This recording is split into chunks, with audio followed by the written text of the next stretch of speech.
Artwork, critiques, Photoshop files, and reference sheets are all available on my Patreon. Well, hello there guys and girls, my name's Mikey, welcome back to my room. It's time for another tutorial. And today we're going to be taking a look at some high angle viewpoint or high angle perspective when looking down towards and drawing our own anime and manga characters. But the basic building blocks and guidelines we'll be using to hopefully make this as easy and painless as possible does mean that it's applicable for all forms of human character design and illustration. So if you're following along at home, you don't need to wait for the best equipment. I've just got a few sheets of printer paper down on my desk to give myself a relatively soft surface to work on as I draw, and I like my pencils where I like my women, cheap and disposable. As well as that, we've also got a ruler, and I'm going to use this to fill up about 1/4 of my page over here with some guidelines. Now, I would normally actually just do these guidelines by hand and do them relatively lightly, but I'm going to give you some firm, crisp ruler lines just so that you can see, hopefully, nice and clearly at home. And we're going to start off with a high angle perspective character using some building blocks at about a roughly isometric kind of view. So I'm going to create a rectangle, and I'm going to kind of cut this rectangle off at about 45 degrees from the top and the bottom. And again, this is just a very loose guide to help our decision making, so don't worry too much about this being perfect. And when it comes to foreshortening a character, it's often the case that the areas which are going to be a bit closer to us are going to appear a little bit bigger as well. So the top half of our character design is probably going to fill a little bit more than just half of the area. And as we go down the character towards the legs, it's all going to foreshorten and compact and crush away from us. My way of saying that I'm going to think about halfway down this area here, but I'm going to draw my halfway line or my guide just a little bit lower than even that. Something very loosely down here. And what I'm going to do is grab a scrap of paper to rest my hand on and just start to work down a simple guide character. Now I'm going to start off with the head right over this cross line around about here, a very simple circular shape. And again, I'm going to be working relatively firmly compared to what I'd normally do, and also relatively quickly, just so that this video doesn't take too long, but it also means my work might be a little bit rough. And we're going to have this head just kind of looking back towards us, because I'm going to start us off with a character that's facing away, so we can talk about all of this construction that's going on down the rear, and then we'll do loads of examples from the front as well. So if I imagine that this character's front center line of a face is just off here somewhere, they're just turning their head to look back towards us. That means this area here is going to be the curve of the forehead. I'm going to just pop out for a little bit of cheek shape somewhere down here before sweeping in for a chin. And then I'm going to bring that jaw all the way back along like so, up towards the middle part of this circle, and then just sweep it up about here. And then I can imagine that the side of this circle is actually, or the sphere I should say, there we go, is actually a little bit flattened off to give us a rough cranial shape. Let's go right up and split that in half there, and then curve over the rest of the top of this surface for the top of the cranium, and just going to follow that line around like so. And what I'm trying to do is use these basic guideline shapes to actually give myself a three-dimensional form of this character to think of, and I can kind of build into those 3 dimensions. So if I've got around about here the center line cutting through that way, it tells me it's going to meet the brow line around about the front of our character, somewhere like so as they look back towards us.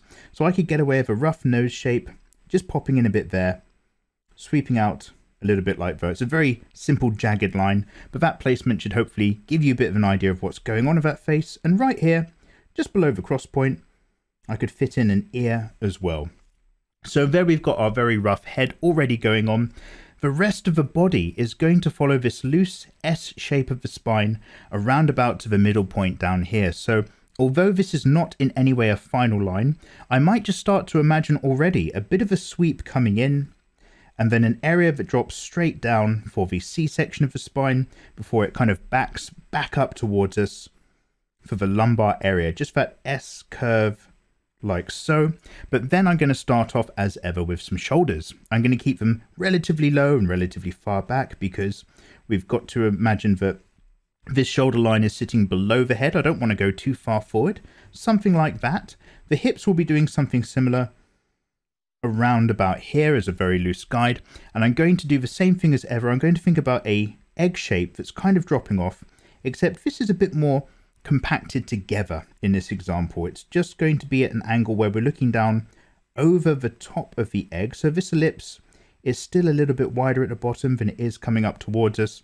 I can imagine our neck is meeting into it somewhere like here. So I might just go ahead and pop a cylinder right here to have that all together. Just something like so. And then if this is the back curve of the rib cage coming down here and then down to there, in a really similar way, I can just kind of think about another elliptical shape sweeping off here. This is the kind of bucket of the hips. You can imagine a bit more of a trapezoid if you want, kind of coming back towards us down here. But I'm just going to curve that off, get that feeling relatively organic. And right in the middle, because we're kind of trying to join this up, I'm going to imagine a very short column or a very thick coin, just so that I get that curve, that circular definition around here that tells me, right, we are looking down on top of a load of cylinders and various shapes right now, just so that I don't feel we're working too flat on. Again, these are guide shapes which are just going to help build all of this together. So now that I've got the bottom area of the torso right here, I'm going to use this line around about here just to mark off the actual split of the bottom. So I'm going to just give a generous curve around here, just like so, and then hook it right back up, just about there. Do a really similar thing, just about here, and then just come and follow this sweeping curve shape all the way back up here, and now just kind of map out that center spine line a little bit more concisely. If we've got the back of the neck coming down to around about here, then I can imagine the top section of the spine is just a little bit more over to the right than I've drawn that original guide curve, like we were saying, and then just then coming down here, and as it meets into this hip area, just sweeping back here. These are all guides, but we kind of can imagine this shape coming a little bit further up there, and then we can put in our shoulder circles as well. Things are relatively collapsed on the top side, so I'm going to sweep down on either side here for our traps, and then get a nice shoulder circle coming in on our character nice and generously on that side, and then also on this side around about here. I don't want to go too far over. I'll bring this to around about here, and it means we're getting plenty of this isometric viewpoint down the side of the character. And working in this kind of isometric manner as we still look down on top of things, it does mean that your character fills up a very convenient amount of space on a page. It's a really useful angle for your character sheets. So I will give you another example of this where the character is looking towards us as well, just so that we've got something we can all line together and add to our tutorials work pack on Patreon for just $1, which is a great moment to just say a quick thank you to the higher tier patrons of last month. Isn't it romantic? Say No B, Silent Lumberjack, Mumbles45, Nathan, Jai, Dan, Hamongchi L, Traylon B, and Mike T. Thank you very much, guys, as ever. I just thought I'd get that in now, just to mix it up instead of at the end. And then I've just got my two legs coming down here. Now, as ever, I've got this 45-degree guideline, which is going to help me understand just where everything kind of meets across. So roughly halfway, I'm putting in two relatively generous, very light circles for the knees, just like so. And imagine again that these are cylinders which are dropping down, but these are cylinders which are going to be much thicker just below the bottom part of the torso, nice thick meaty thighs, and then they're going to sweep in. And I'm going to accentuate a nice bit of curve over the front side, over towards the left, which sweeps down and then finishes just like a cylinder. I'll give you the full bottom of that cylinder there over the circle, and then just comes up just a little bit flatter from the backside before it then sweeps up towards the bottom, just something like so. And when it comes to perspective and foreshortening from a low angle character, you're often having to fight the fact that as you work down the leg, things start off very thick and get thinner towards the ankle, but because they're coming towards you from a low angle, they're also appearing larger. It can be a bit difficult. But when it comes to characters from a high angle perspective, instead, all you actually have to do is accentuate these curves and just kind of make it a bit more squashed down. So it's much easier to work with and just feels much more satisfying for the character design. So again, let's just go over here. Let's get a little bit of a circle, or a flattened edge of the underside of this column, I should say, and then sweep back up around about here. And I'm just sweeping round this bum curve just to get that nice meaty thigh feeling as we sweep back in like so. And I'm just going to give a little bit of surface curve just to map the surface shape of this leg a little bit here at its thickest point. And really, although we're using lots of guidelines to kind of work out how we're mapping this, I do genuinely really want you guys to think about all of this in 3 dimensions. Think about these as 3-dimensional shapes, and just mapping the surface, we'll do the same and work our way back up the leg in just a moment, is really going to make all the difference for you guys. So anyway, we've got our knees. Maybe we've got the front of the kneecap just kind of popping out a little bit there, just rotating my pencil a little bit to give myself some sharper edges. Then similar thing down there. All this leg musculature is going to be meeting across the side of the knee. I'm going to sweep up and create a triangle divot just around this circle here, just imagining almost like a hinge where the joints are at the side and the motion is linear across the back to the front, i.e. the leg moving back and forth. And then we can come down and finish off the bottom part. Now, here's our center line for the weight of the leg. I'm going to bring that shin just in, the shin bone, just into the right of our knee popping out there, just so there's a bit of knee pop. Bring that down as a relatively straight line, somewhere like so. This might be a cylinder shape, just like this, which we're about to change up in just a moment. And then same down here, just using that 45-degree angle-ish guideline to help me decide where everything's dropping off. Just like so again. And now we're going to add the meat of the calves. So a relatively generous kind of egg shape again, that might just sweep off around about here. And I'm just going to give that a bulging teardrop shape there, and then a similar one that's going to finish around about here, starting vaguely inside the middle of that knee area and just sweeping down. These are just some guides. And then now I might actually just get some shape in. So let's go back towards the front. I'm going to give just a little bit of curve here to the outside edge of the meat of that leg. Sweep down along the shin, and then just a bump here for where the ankle might be. And then the back of the knee area, it's going to be a little bit flatter first, and then I'm going to really get into this curve. So that curve's just guiding my decision making before sweeping right back and making it join back into the leg there. Similar thing on this side. Let's just sweep a little bit there before we go a bit firmer and straighter. Ankle bump. Sweeping back up and in over the meat of the calves. And I'm just using one large shape at the moment. Depending on how detailed you want to get, you can start to split that calf muscle as well. Let's sweep in and then go a little bit just straight up, just like so. And then we can move on to the feet at the bottom. So we are looking from the rear of our character. So I'm just going to actually drop down from some heel. So let's go out from the back. Let's get a heel shape down there. Let's put this character in heels as well. So we'll have the foot kind of descending down. So here's our little strap for the middle part of the foot. Let's sweep that shape down there, just like so. And then the toes are going to pop out forward for the end part of the foot. The little ones, the big ones just hiding off behind us. So we can imagine a bit of heel there. Just a little something, just a bit higher than pumps. And then same on this side, but we're looking at the inside edge. So I can just follow this rough guideline to get myself up around about here. Roughly get these feet shapes in. The hands and the feet aren't going to be perfect. It's all about understanding that perspective for the moment. Sweep in there, inside of a foot, coming right down towards that line there. All of the foot areas there. Except on this side, we're going to get the big toe, and then the rest of that area just sweeping off, back and up. It's a little bit of heel, something down like so. And then before we just define the surface area going back up the leg, which is one of the most important points, let's just clean up a little bit of our area at the top as well. So I can imagine that we've got this kind of very thin diamond area around the neck, over to each shoulder, and then coming down past along the back here. And this is just the top section of our traps. And I'm going to imagine, right, we've still got that shoulder blade happening somewhere down here, just like so, leading up towards the deltoids. And I'm just going to map a similar thing on this side, just going over to that arm.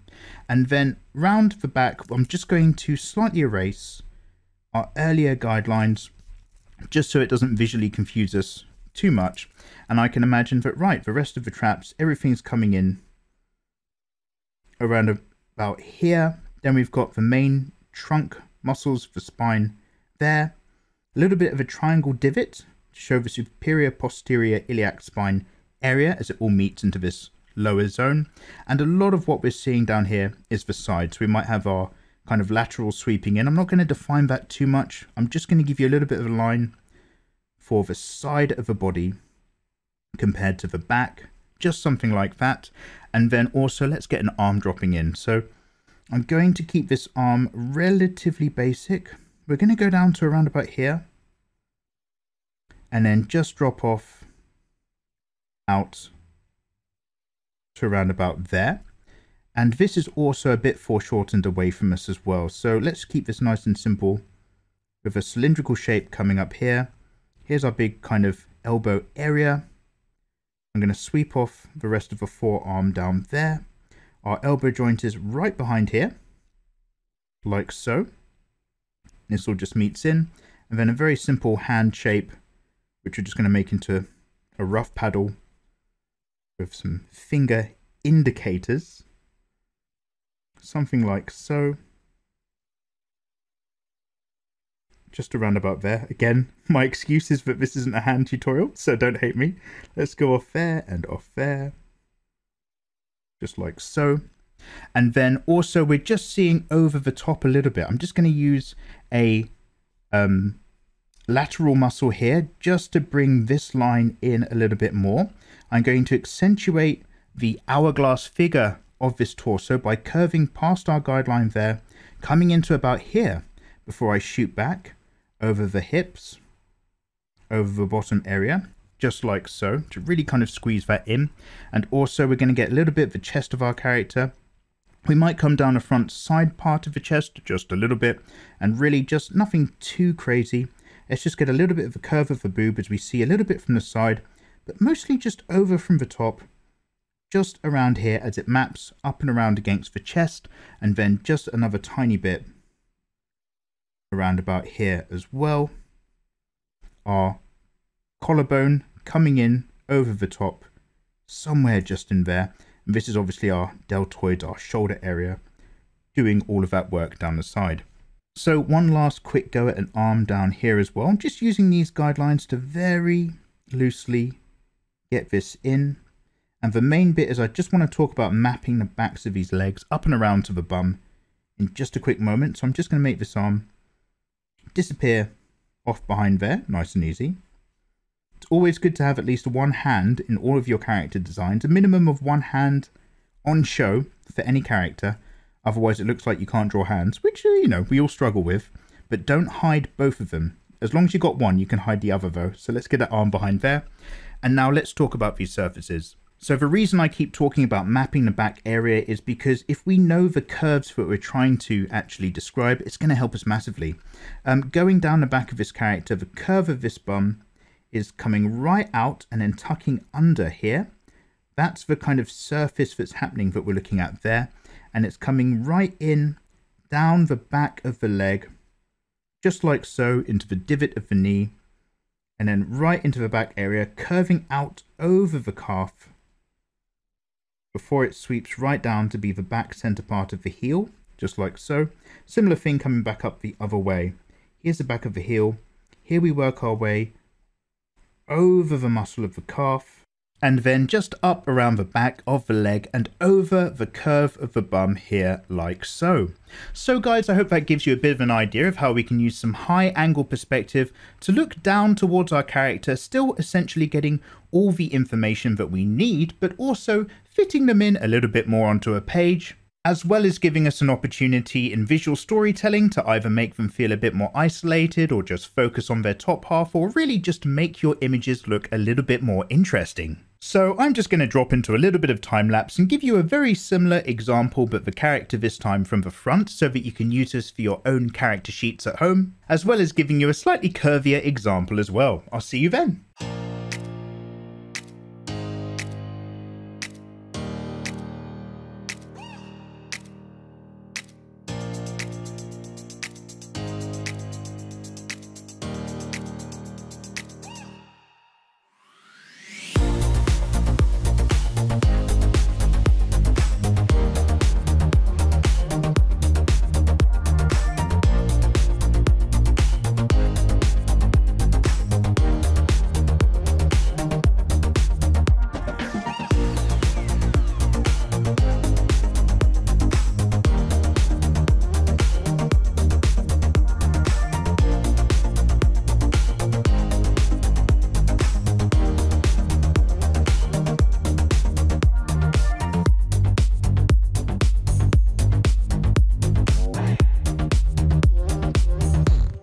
Hey guys, and welcome back. So yeah, just in case this might help you with your own character design sheets in the future, I'm going to go ahead and scan this in and add it to the tutorials reference pack. So if you'd like to actually download a copy of this along with all of the others, you can do so for just $1 on Patreon, links of course below.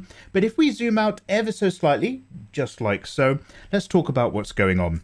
When it comes to looking with a high angle perspective over the top of your characters, even if we start to just go over the top with this isometric look, the building blocks that we're using are stacking a bit more on top of each other. So normally where I might have a gap from the chest kind of elliptical shape over the hips and the bucket area, these two zones are now really just touching over each other, overlapping a little bit, and it's forcing our viewpoint over towards the top. And because of that, we're starting to see the top area of our character some more, the crown of the head, and also over the top area of the shoulders, the deltoids, and right across the muscles of the back of the neck, the traps as well. And in a really similar way, we're kind of now stacking the columns of the legs over the joint much more over and on top of each other, and really giving us a shift in our perspective. So what I wanted to also do is just take that and have a go at really using that to push the definition of slightly curvier characters, taking this as an opportunity to really focus on the top half of a character and their assets, really kind of taking this guide rectangle and just squeezing that even further. You can see here I had a very rough bit of guideline coming down here, and I'm just keeping it fairly wide at the top, but even smaller at the bottom as a guide to really squeeze things down and give us that foreshortening, that perspective, and bringing the top elements much larger and closer towards us, but still catching some lovely curve of the hip round to the thigh. And then if we're looking from the back, you can also use this perspective as a great opportunity to really kick off some other elements and assets of your anime characters. So I've got one looking back over here. I've kind of thought about this perspective shape and really just curved this whole feeling all the way around. There's an entire sweeping gesture movement coming around here, just so that we can have this character looking back over her shoulder towards us, but really just getting an absolute load of the bottom area caught into this view. And because it's all collapsed, these curves really define even more strongly than ever before. If this character was standing upright in a flat-on shot, you'd have these long, sweeping, curving shapes. It would still look great, but now that we're looking over this foreshortened perspective, this kind of area into the tighter waist, then kicking right out around the bum line and around the hips, really just gives it so much more pop with all of those curving shapes, and also just shifts the focus as well. So thanks a lot for watching, guys. I really hope you found today's tutorial on looking at a high angle perspective for your anime and manga characters to be useful. Remember to click that subscribe button to follow along for more tutorials in the future, and get in the comments and let me know what other things you'd like to learn further down the line. Thank you so much for watching. I'll see you next time, and take care.